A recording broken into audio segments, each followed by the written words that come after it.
नमस्कार, सौरभ द्विवेदी नाम है हमारा और आप देखना शुरू कर चुके हैं दी ललन टॉप शो। सबसे पहले देखिए दिन का वीडियो।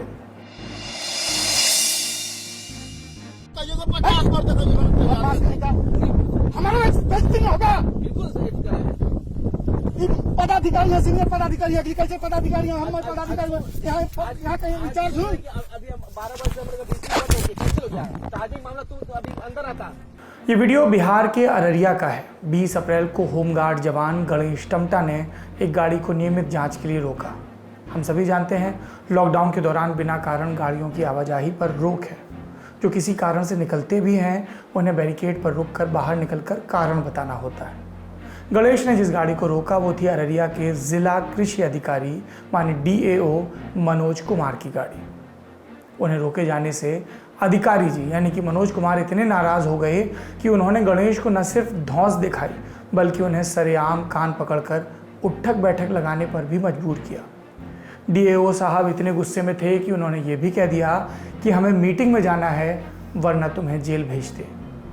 गणेश को DAO साहब के पैरों पर गिरकर माफ़ी मांगनी पड़ी। वीडियो में एक पुलिस अधिकारी भी नजर आ रहा है जो गणेश को बचाने की जगह DAO का पक्ष ले रहा है।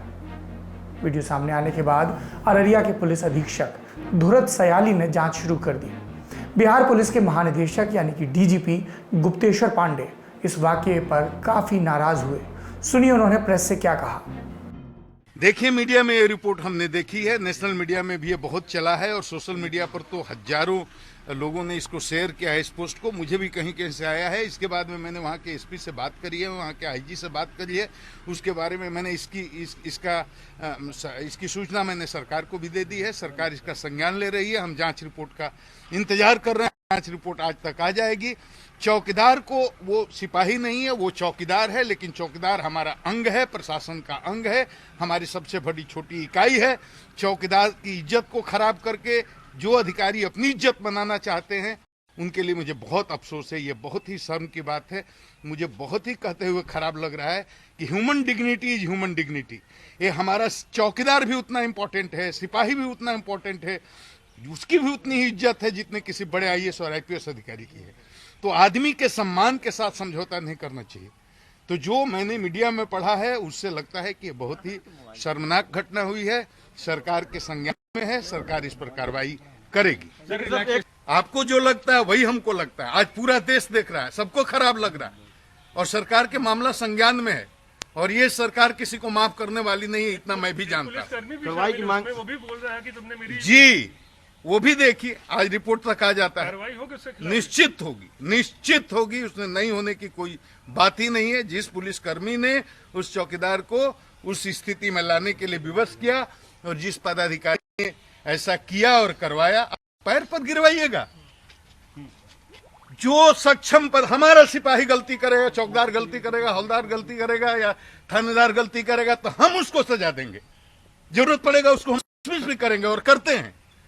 लेकिन उसका मजाक कोई बनाए, दूसरा उसको बेइज्जत करे, ये हमको नहीं बर्दाश्त है।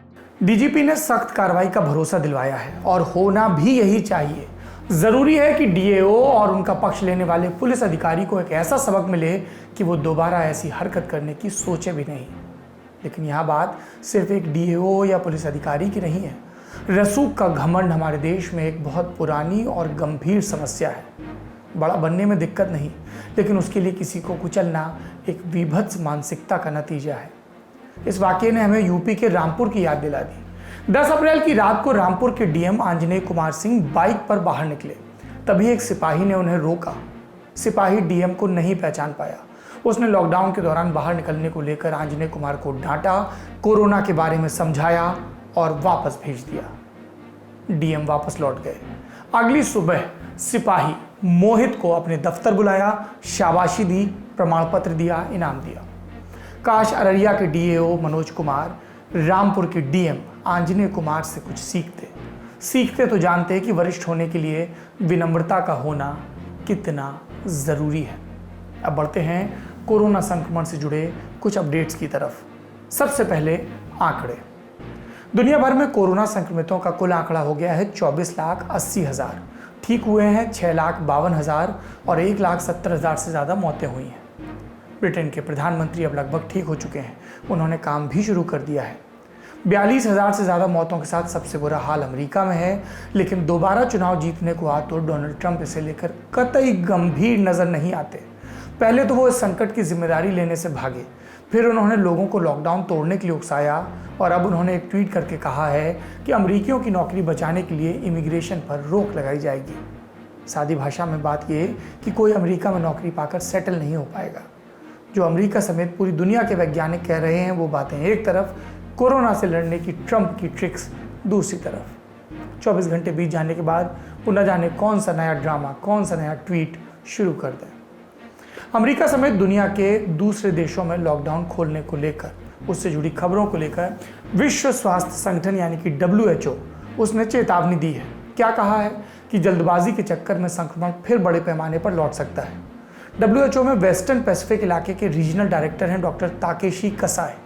उन्होंने कहा है कि हमें आने वाले कुछ समय तक जीने के नए तरीके खोजने होंगे। मतलब ये कि काम करने का एक ऐसा तरीका जिसमें जनजीवन सामान्य ज़रूर हो, लेकिन संक्रमण को लेकर सजगता कम ना हो। इसके अलावा United Nations World Food Programme यानी कि WFP उसकी तरफ से भी एक बयान आया है। कहा गया है कि कोरोना के चलते दुनिया में खाद्य सुरक्षा दोगुनी हो सकती है। खाद्य सुरक्षा माने ऐसी हालत जब लोगों को पर्याप्त भोजन नहीं मिलता। सादी भाषा में कहें तो भूखमरी। कोरोना के चलते काम धंधे बंद हैं। WFP का अनुमान है कि इसके चलते पूरी दुनिया में 26 करोड़ 50 लाख लोगों पर भूखमरी का संकट मंडरा सकता है। दुनिया का हाल जाना, अब भारत पर आते हैं। भारत में संक्रमण के कुल मामले हो गए हैं 18,601, ठीक हुए हैं 3,252 और मौतों का आंकड़ा पहुंचा 590 पर। भारत में अब तक 4.5 लाख सैंपल टेस्ट किए गए हैं, जिसमें 35,852 तो पिछले 24 घंटे में हुए और इसी दौरान 1,336 नए मामले सामने आए। आज केंद्रीय स्वास्थ्य मंत्रालय ने कोरोना को देखते हुए ट्विटर पर कोविड इंडिया सेवा नाम से एक हैंडल भी शुरू किया है। इस पर एक्सपर्ट्स कोविड-19 से जुड़ी जानकारियां पोस्ट करते रहेंगे। आज इस हैंडल पर काफ़ी एक्टिविटी दिखी। क्या दिखा? भारत में सामने आए मामलों में 80% ऐसे हैं जिसमें लक्षण बहुत कम है। विज्ञान की भाषा में कहें तो ये एसिम्प्टोमेटिक हैं, माने इनमें लक्षण नज़र नहीं आते। दूसरी बात, 15% मामलों में ही मरीज को ऑक्सीजन देने की ज़रूरत पड़ती है। 5% मरीजों को वेंटिलेटर की ज़रूरत पड़ती है। तीसरी बात, डेडिकेटेड अस्पतालों में 1,04,824 बेड हैं। 72,000 बेड डेडिकेटेड हेल्थ सेंटर्स में हैं। देश में कुल 22,919 वेंटिलेटर कोविड-19 के मरीजों के लिए उपलब्ध हैं। और टेस्टिंग के लिए देश भर में 16,000 कलेक्शन सेंटर हैं। सैंपल की जांच 204 सरकारी लैब्स और 86 मान्यता प्राप्त प्राइवेट लैब्स में हो रही है। ये डेटा मिल गया। अब कुछ अपडेट्स और। भारत में council of Scientific and Industrial research यानी कि CSIR गंभीर कोविड-19 मरीजों को राहत देने के लिए क्लिनिकल ट्रायल शुरू करने जा रहा है। सुनिए। एक विस्तृत रूप में कार्य चल रहा है। Council of Scientific and Industrial Research critical ill COVID patients के मॉर्टेलिटी को कम करने के लिए ड्रग की एफिकेसी को इवैल्यूएट करने के लिए एक रैंडमाइज क्लिनिकल ट्रायल शुरू कर रही है। ग्राम नेगेटिव सेप्सिस, जिसके साथ साथ क्रिटिकली इल जो कोविड-19 के पेशेंट्स हैं उनमें एक ऑल्टर्ड इम्यून रिस्पॉन्स होता है जो उनके साइटोकाइन प्रोफाइल में मैसिव चेंजेस लेके आता है। इस ड्रग के द्वारा टेस्टिंग बॉडी के इम्यून सिस्टम को मॉडुलेट किया जा सकता है। यह पाया गया है जिससे कि साइटोकाइन स्टॉर्म इनहिबिट होता है और मॉर्टेलिटी इन कोविड-19 केसेस और उसकी रिकवरी कम होती है और उसकी रिकवरी बेटर होती है।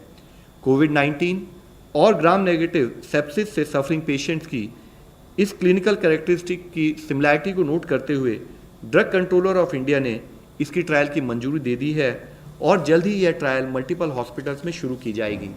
रैपिड टेस्टिंग किट्स के नतीजों को लेकर सवाल किए जा रहे थे। इस पर आज Indian council of medical research ने जवाब दिया। कहा कि राज्य अगले 2 दिन तक इन किट्स का इस्तेमाल ना करें।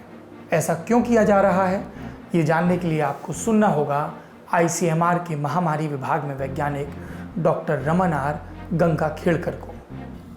कल हमको एक टेस्ट में से एक स्टेट में से एक कंप्लेंट आई कि उसमें कम डिटेक्शन हो रहा है, तो हमने तकरीबन 3 स्टेट से आज पूछ लिया। वो पूछने के बाद में हमको एक पता चल रहा है कि उनमें जो पॉजिटिव सैंपल्स थे RT-PCR के उनमें वेरिएशन बहुत ज़्यादा है। कई जगह पे 6% से लेके जाके 71% जो RT-PCR पॉजिटिव सैंपल्स थे उनकी ये जो खून के ऊपर जो टेस्ट हुई वो पॉजिटिव आ रही है। ये कोई अच्छी चीज़ नहीं, क्योंकि वो वेरिएशन जब ज़्यादा दिखता है तो हमको उसको इन्वेस्टिगेट करना पड़ेगा। इसके बावजूद भी कि वो फर्स्ट जनरेशन एलाइजा है, जैसे मैंने बार बार आपको समझा के बोला था, फर्स्ट जनरेशन जो टेस्ट होती है, नई टेस्ट जब आती है तो उसमें वेरिएशंस दिखते हैं, वो थोड़ी क्रूड फॉर्म में आती है। और जैसे बार बार बोल रहा हूँ, सिर्फ 3.5 महीने हो चुके हैं ये बीमारी को। अब जो भी चीज़ आएगी उसको तो आगे रिफाइन करना ज़रूरी पड़ेगा। तो हमने एक डिसाइड किया कि ये फाइंडिंग्स को नज़रअंदाज करना नहीं है। हम लोगों ने यहाँ जो दिल्ली में किया था हमारे लोगों के पास से, उसमें तकरीबन 71% जो RT-PCR पॉजिटिव थे उनको ये पकड़ रही थी टेस्ट बराबर। और जैसे टाइम जाता है, 7 दिन का टाइम अगर हो गया तो वो पॉजिटिव आने का चांस भी बढ़ रहा था। लेकिन ये वेरिएशन देखते हुए हमने 2 चीज़ें ठहराई। अगले 2 दिन में हम हमारे 8 इंस्टीट्यूट्स को फील्ड में भेजेंगे और जो किट्स हैं उनमें से वो लॉट्स लेके उसको टेस्ट करके वैलिडेशन करने की कोशिश करें। फील्ड में वैलिडेशन होगा, ये लैब में नहीं होगा। दूसरी बात हमको एक करना है कि सारे स्टेट्स को ये सलाह देना है कि अगले 2 दिन ये टेस्ट किट्स इस्तेमाल न करें। 2 दिन के बाद में हम क्लियर कट एडवाइजरी देने के पोजीशन में रहेंगे, क्योंकि अगर ऐसे कुछ नज़र आया कि वो बैचेस में प्रॉब्लम है तो हम वो बैच को रिप्लेसमेंट के लिए वो कंपनी को बोल सकेंगे। इसलिए सबने इस वक्त तो भी वो टेस्ट किट इस्तेमाल 2 दिन ना करें। इसके अलावा आज राष्ट्रपति भवन से कोरोना संक्रमण की खबर आई। राष्ट्रपति भवन में एक सफाई कर्मचारी की बहू की मां का कोविड-19 के चलते देहांत हुआ था। इसके बाद परिवार अंतिम संस्कार में शामिल हुआ। पूरे परिवार की टेस्ट रिपोर्ट नेगेटिव आई, लेकिन बहू कोरोना पॉजिटिव आई है। राष्ट्रपति भवन ने अपनी तरफ से एक बयान जारी करके कहा है कि यह मामला उनकी जानकारी में है। 13 अप्रैल को मरीज की मौत हुई थी। कॉन्टैक्ट ट्रेसिंग से मालूम पड़ा था कि राष्ट्रपति भवन के एक कर्मचारी के परिवार से एक सदस्य मरीज के संपर्क में आया था। ये परिवार 16 अप्रैल से ही मंदिर मार्ग पर बने क्वारंटीन सेंटर में है। 20 अप्रैल को टेस्ट रिपोर्ट आने के बाद राष्ट्रपति भवन कॉम्प्लेक्स में बने सभी 125 घरों को आइसोलेट कर दिया गया है। 25 घरों की जिस ब्लॉक में ये परिवार रहता था वहाँ आइसोलेशन को सख्त रखा गया है। एक जानकारी उत्तर प्रदेश से आई, तबलीगी जमात से जुड़ी हुई। इलाहाबाद यूनिवर्सिटी के एक प्रोफेसर पर तबलीगी जमात में शामिल लोगों को छिपाने का इल्ज़ाम है। इस मामले को लेकर प्रयागराज के सिटी एसपी ब्रजेश श्रीवास्तव ने मीडिया को बताया। क्या 20 अप्रैल की रात इलाहाबाद जिले की शाहगंज थाने की पुलिस ने इंडोनेशिया के 7 नागरिकों समेत 17 लोगों को गिरफ्तार किया। इसके अलावा करेली थाने की पुलिस ने थाईलैंड के 9 नागरिकों समेत 12 लोगों को गिरफ्तार किया। इलाहाबाद यूनिवर्सिटी से एक प्रोफेसर को भी गिरफ्तार किया गया। उन पर आरोप है कि उन्होंने इंडोनेशियाई लोगों को मस्जिद में ठहराने में मदद की। गिरफ्तार हुए प्रोफेसर का नाम मोहम्मद शाहिद है। उन पर महामारी एक्ट और अन्य संबंधित धाराओं में केस दर्ज किया गया है। विदेशी नागरिकों को फॉरेनर्स एक्ट के तहत गिरफ्तार किया गया है। इस मामले में फिलहाल जांच चल रही है, लेकिन अगर ये इल्ज़ाम सही है तो ये बहुत दुखद है, परेशान करने वाला है। राज्य की सरकार, केंद्र की सरकारें लगातार बार बार चेतावनी दे रही हैं, लोगों से कह रही हैं कि बाहर आइए, सामने आइए। तबलीगी मरकज़ को लेकर, जो निज़ामुद्दीन का मरकज़ है, वहाँ पर जो तबलीगी जमात के थे लोग, उनको लेकर बार बार कहा जा रहा है कि सामने आइए, टेस्ट करवाइए। इसके बावजूद ये लोग छिपे हुए हैं और छिपाने में पुलिस के इल्ज़ामों की माने तो प्रोफेसर भी शामिल हैं। पढ़े लिखे लोग इस तरह की लापरवाही कर रहे हैं और तबलीगी जमात के लोग तो लगातार ये कर ही रहे थे। 21 अप्रैल की तारीख गुजर गई, इसके बावजूद इस तरह की खबरें आ रही हैं। इस तरह से हम कोरोना को कभी नहीं जीत पाएंगे। अब वक्त है दिन की बड़ी खबर पर बात करने का। बड़ी खबर की शुरुआत में बात महाराष्ट्र की। उद्धव ठाकरे वहां पर महागठबंधन की सरकार के मुख्यमंत्री हैं, लेकिन विधानमंडल के किसी सदन के सदस्य नहीं है। ना तो विधान परिषद के और विधानसभा का तो उन्होंने चुनाव ही नहीं लड़ा था। हमने आपको पहले बताया था कि महाराष्ट्र विधान परिषद के 9 सदस्यों का कार्यकाल 24 अप्रैल को खत्म हो रहा है। इन्हीं में से एक सीट से उद्धव विधान परिषद जाना चाहते थे, लेकिन कोरोना वायरस के चलते चुनाव अनिश्चितकाल के लिए टल गए। अब क्या हो सकता है, ये समझने के लिए हमारे साथी अभिषेक ने संविधान विशेषज्ञ सुभाष कश्यप से बात की। क्या बताया सुभाष जी ने? उद्धव ठाकरे के पास दो विकल्प हैं। पहला, राज्यपाल के कोटे से उनके नाम की सिफारिश कर दी जाए और वो विधान परिषद के सदस्य बन जाए। दूसरा, 28 मई को 6 महीने पूरे होते ही उद्धव इस्तीफा दें, 1-2 दिन के भीतर ही राज्यपाल की सहमति से दोबारा मुख्यमंत्री चुन लिए जाएं और इस तरह फिर उन्हें 6 महीने का वक्त मिल जाए। इस बातचीत में सुभाष कश्यप साफ कर देते हैं कि दोनों में से कोई भी तरीका नैतिकता के लिहाज से सही नहीं है। फिर भी कम अनैतिक तरीका अगर पूछा जाए तो पहले वाला है। महाराष्ट्र की सरकार में डिप्टी सीएम अजित पवार ने, सब सरकारों में डिप्टी सीएम होते हैं, ये पहला तरीका अपनाया। इन्होंने 9 अप्रैल को कैबिनेट की बैठक बुलाई और उद्धव ठाकरे का नाम राज्यपाल कोटे से विधान परिषद में भेजने की सिफारिश कर दी। ये सिफारिश महाराष्ट्र की कैबिनेट की अब राज्यपाल और पूर्व भाजपा नेता भगत सिंह कोश्यारी के पास है। राज्यपाल कोटे से अब तक किसी नॉन पॉलिटिकल व्यक्ति को, अराजनीतिक व्यक्ति को चुने जाने की परंपरा रही है। पहले अनुमान लगाया जा रहा था कि राज्यपाल कोश्यारी इस बात को उद्धव के चुनाव के आड़े नहीं आने देंगे, लेकिन अभी तक गवर्नर हाउस से खबर आई नहीं है। इस बीच महाराष्ट्र बीजेपी के नेता रामकृष्णन पिल्लई ने बॉम्बे हाईकोर्ट में याचिका लगाई। कहा कि महाराष्ट्र कैबिनेट ने उद्धव के नाम को एमएलसी के लिए नॉमिनेट करने का जो फैसला लिया है उस पर स्टे लगाया जाए। और वजह क्या दी है? जिस बैठक में यह फैसला लिया गया उसकी अध्यक्षता उद्धव ने नहीं बल्कि डिप्टी सीएम अजित पवार ने की थी। इस नाते बैठक लीगल नहीं हुई और इससे निकले फैसले को नहीं माना जाना चाहिए। हालांकि कोर्ट ने कह दिया है कि यह मामला भी राज्यपाल के पास है, उनकी तरफ से कोई फैसला आने तक कोर्ट इसमें दखल नहीं देगा। तो महाराष्ट्र में चल रहा पॉलिटिकल ड्रामा तकनीकी रूप से अभी तक खत्म नहीं हुआ है। सनद रहे कि ये सब कोरोना के दौर में हो रहा है। महाराष्ट्र के बाद अब पश्चिम बंगाल की बात। 20 अप्रैल को केंद्र ने कहा था कि 6 इंटर मिनिस्ट्रियल सेंट्रल टीम्स यानी IMCTS राजस्थान, महाराष्ट्र, मध्य प्रदेश और पश्चिम बंगाल भेजी जाएंगी। ये टीमें अगले 3 दिनों में ज़मीनी हालात का जायजा लेंगी, संक्रमण पर कैसा काम हो रहा है इसकी रिपोर्ट तैयार करेंगी और केंद्र की नरेंद्र मोदी सरकार को देंगे। महाराष्ट्र वाले सबसे ज़्यादा मामलों वाले राज्य ने इन टीमों का स्वागत किया है, लेकिन बंगाल की नाराज़गी है कि दूर ही नहीं हो रही। सत्तारूढ़ तृणमूल कांग्रेस का बयान है कि ये टीमें एडवेंचर टूरिज्म के लिए आई हैं। तृणमूल नेता और राज्यसभा के सांसद डेरेक ओब्रायन ने सवाल किया कि टीमें सिर्फ गैर भाजपा शासित राज्यों में क्यों भेजी जा रही। ब्रायन ने शायद लिस्ट में मध्य प्रदेश का नाम नहीं पढ़ा, जहां पर शिवराज सिंह चौहान के नेतृत्व में भाजपा की सरकार है। इसके अलावा पश्चिम बंगाल की मुख्यमंत्री ममता बनर्जी ने भी प्रधानमंत्री मोदी को एक खत लिखकर कहा कि टीमों को पहले राज्य के अधिकारियों से ब्रीफिंग लेनी चाहिए थी। केंद्र की एक टीम कोलकाता में BSF के जिस कैंप पर रुकी है उसके इर्द गिर्द कोलकाता की पुलिस तैनात कर दी गई है और गाड़ियों की तलाशी ली जा रही है। आपको ध्यान है ना, CBI के वक्त में ऐसा ही एक टकराव हुआ था। पश्चिम बंगाल में भाजपा के अध्यक्ष दिलीप घोष, उनका भी बयान आया है इस पूरे प्रकरण पर। उन्होंने कहा है कि केंद्र की टीमें आपदा प्रबंधन कानून के तहत दौरे पर हैं। बंगाल प्रशासन इसलिए बच रहा है क्योंकि उसे रंगे हाथों पकड़े जाने का डर है। एक गैर जरूरी बयान केंद्रीय मंत्री और बंगाल से सांसद बाबुल सुप्रियो की तरफ से भी आया। उन्होंने ममता बनर्जी को ही वायरस बता दिया। लड़ाई में राज्यपाल जगदीप धनखड़ भी कूद गए। उन्होंने राज्य सरकार को केंद्र से आई टीमों के साथ सहयोग करने की सलाह दी। हम राज्यपाल की बात से सहमत हैं, मंत्री जी की बात गैर जरूरी है। बार बार बात कही जाती है कि मर्यादा बनी रहनी चाहिए राजनीति में, सब तरफ से, सब पालों की तरफ से। केंद्र और पश्चिम बंगाल की सरकार दोनों से हमारी हाथ जोड़कर विनती है, अपने मसलों को कुछ वक्त के लिए मुलतवी कर दें, पॉलिटिकल मसलों को। जान बची तो झगड़े बाद में भी हो सकते हैं।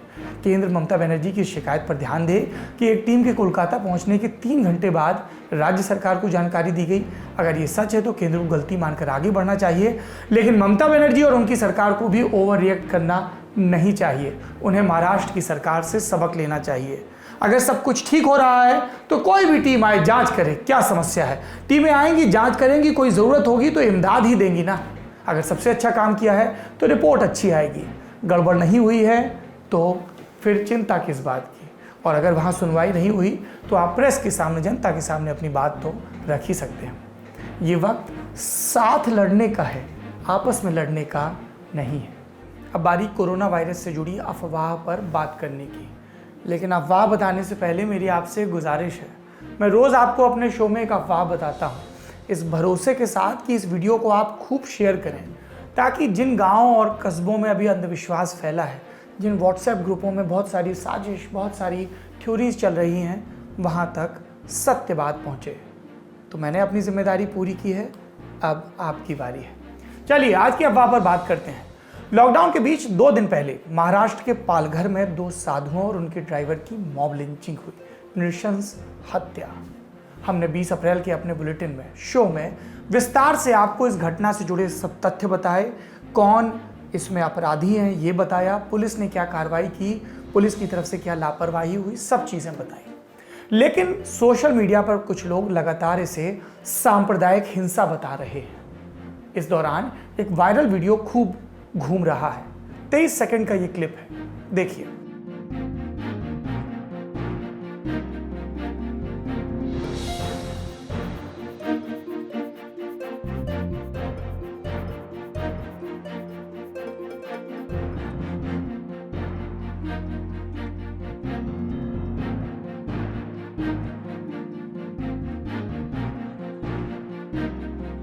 विचलित करने वाला वीडियो है, इसलिए ब्लर करके दिखाया है। इस वीडियो को लेकर सोशल मीडिया पर दावा किया जा रहा है कि इसमें लोग मार शोएब मार चिल्ला रहे हैं। इस दावे के साथ फेसबुक और ट्विटर पर कई पोस्ट शेयर की जा रही हैं। कुछ ट्विटर के ब्लू टिक धारी भी इस वीडियो को शेयर कर मार शोएब मार वाली बात लिख रहे हैं। ऐसा लिखने वालों में फिल्म निर्माता अशोक पंडित जैसे कई लोग शामिल हैं। इनके ही दावों को कमोबेश कॉपी पेस्ट करके व्हाट्सएप और फेसबुक पर भी फैलाया जा रहा है। लेकिन इसमें सच्चाई कितनी है? 0। वीडियो के आखिर में शोएब है या नहीं, ये जानने के लिए हमारी टीम ने वीडियो को बार बार सुना और इस नतीजे पर पहुंचे कि वीडियो के आखिर में शोएब शब्द नहीं बोला गया है। क्या बोला जा रहा है? बस ओए बस। आवाज़ बहुत स्पष्ट नहीं है, निरंतरता में बोला गया है। ध्यान से सुनने पर ही स्पष्ट होता है कि इसमें शोएब नाम का इस्तेमाल नहीं किया गया। अपराधी कोई भी हो, सख्त सज़ा मिले, चाहे किसी भी मजहब का हो, किसी भी बैकग्राउंड का हो। लेकिन इस तरह की घटनाओं का इस्तेमाल दुष्प्रचार के लिए, एजेंडा साधने के लिए ना किया जाए। इस मामले में महाराष्ट्र के मुख्यमंत्री उद्धव ठाकरे साफ कर चुके हैं कि इसमें हिंदू मुसलमान का एंगल नहीं है। यही बात महाराष्ट्र की पुलिस ने भी कही। मामला क्या है? बच्चा चोरी की अफवाह, उससे जुड़ी ये घटना और उस अफवाह के चलते पुलिस के सामने साधुओं की दुर्दांत ढंग से हत्या। कायर भीड़ का ये काम सख्त सजा के योग्य है। लेकिन सोशल मीडिया की भीड़ जो बिना तथ्यों को परखे अपने अपने हिसाब से, अपने अपने ढंग से चीज़ों को झूठे ढंग से फैला रही है, उसकी भी जवाबदेही इस देश के शासन प्रशासन को तय करनी होगी। ये अफवाह थी, अब संक्रमण से जुड़ी दुनिया की अर्थव्यवस्था का सच जानते हैं। 20 अप्रैल को अमेरिका में कच्चे तेल की कीमतें 0 से भी नीचे यानी कि माइनस में पहुंच गई। माइनस में तेल की कीमत, मजाक में इसका अर्थ यूँ लगाया जाता है कि तेल कंपनियां कह रही हैं कि हमसे तेल मुफ्त में ले जाइए और इस एहसान के बदले हम आपको पैसे भी देंगे। इतिहास में ऐसा पहली बार हुआ है। काला सोना कहा जाने वाला कच्चा तेल, जिसके चक्कर में दुनिया ने कई भीषण युद्ध देखे, वो काला सोना अचानक दुनिया में अनचाही चीज़ क्यों हो गया? क्या अमेरिका में तेल की कीमतें 0 से नीचे जाने का फ़ायदा भारत को होगा? ये सब बातें हम समझेंगे आसान भाषा में। ज़मीन से निकलने वाला कच्चा तेल गुणवत्ता के हिसाब से करीब 160 किस्म का होता है। बेचने के लिहाज से कच्चे तेल के बेंचमार्क तय किए गए हैं। इसमें 2 प्रमुख हैं, याद कर लीजिए, ब्रेंट और WTI। WTI का फुल फॉर्म क्या होता है? West Texas intermediate. ये बिल्कुल वैसा ही है जैसे सोने का बेंचमार्क हम तय करें, 24 कैरेट या 22 कैरेट सोने जैसा। एशिया और यूरोप में जो बेंचमार्क चलता है वो है ब्रेंट, और जो अमेरिका में चलता है वो है WTI। इसी WTI में तेल की कीमत 20 अप्रैल को अमेरिका में 300% गिर गई, यानी $18 प्रति बैरल से -$38 प्रति बैरल हो गया। ये बैरल क्या है? कच्चे तेल की इकाई। एक बैरल मतलब 159 लीटर लगभग। अब सवाल आता है कि ऐसी क्या गड़बड़ी हुई कि एक दिन में अमेरिका के बाजार में WTI तेल की कीमतें गिरकर 0 से नीचे पहुंच गई, जो इतिहास में पहले कभी नहीं हुआ। यह समझने के लिए पहले आपको तेल की तिजारत समझनी होगी, कारोबार समझना होगा।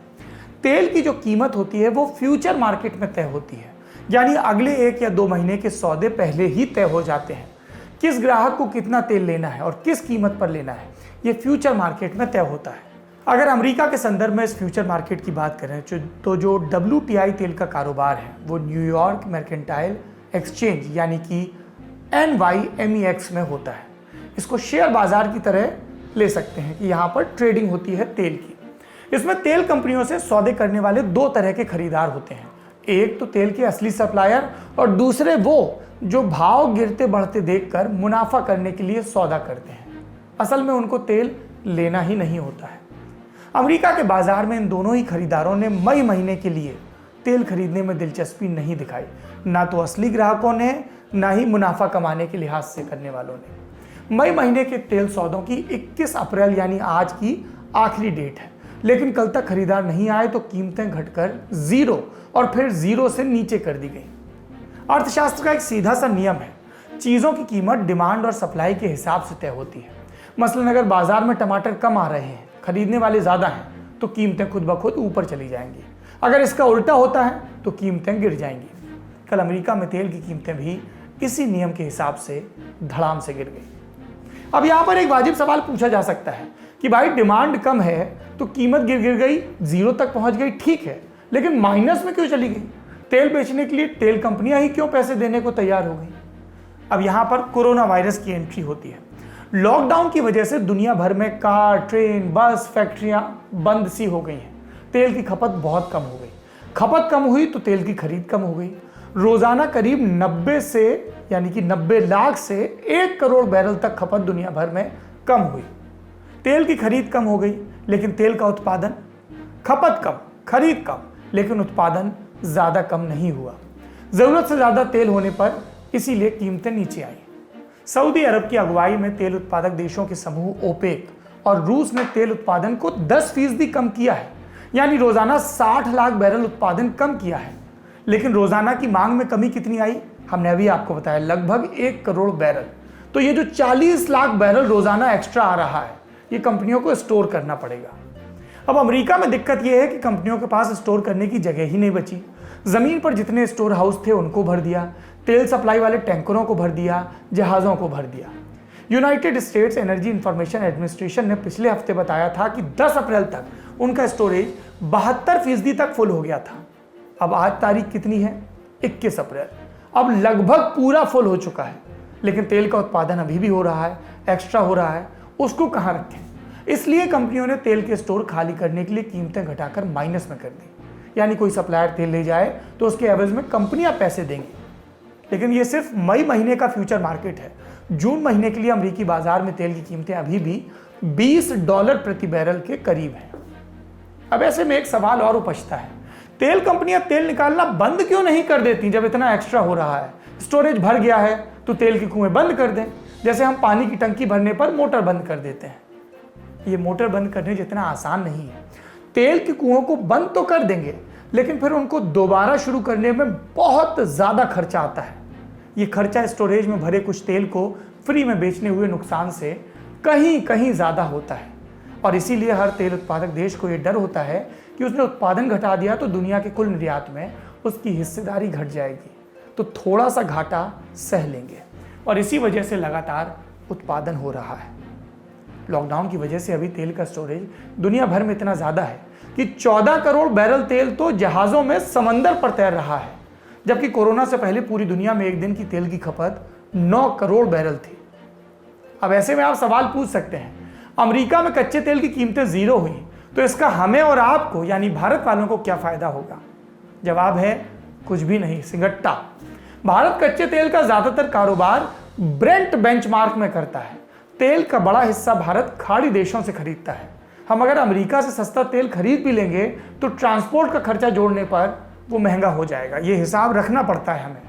एक और सुझाव ये भी हो सकता है कि दुनिया में भी कच्चे तेल की कीमतें बहुत गिर गई हैं, तो भारत क्यों नहीं खूब सारा तेल खरीद कर स्टोरेज कर ले, और जब दुनिया में तेल की कीमतें बढ़ें तो हम कुछ हद तक ज़्यादा कीमतें देने से बच जाएंगे। इसमें भी दिक्कत है, तेल की कीमतें तो गिर रही हैं, लेकिन डॉलर के मुकाबले रुपया भी गिर रहा है।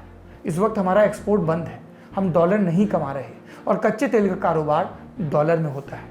तो सरकार को यह हिसाब भी लगाना पड़ेगा। तेल की कीमतें सस्ती होने का तेल खरीदार देशों को ज़रूर फायदा हो रहा है, लेकिन तेल बेचने पर टिकी अर्थव्यवस्था के लिए ये सबसे घातक है। कई विद्वान सरकार पर हमलावर हैं तेल की कीमतों को लेकर, उनको ये थ्योरी बता दीजिएगा।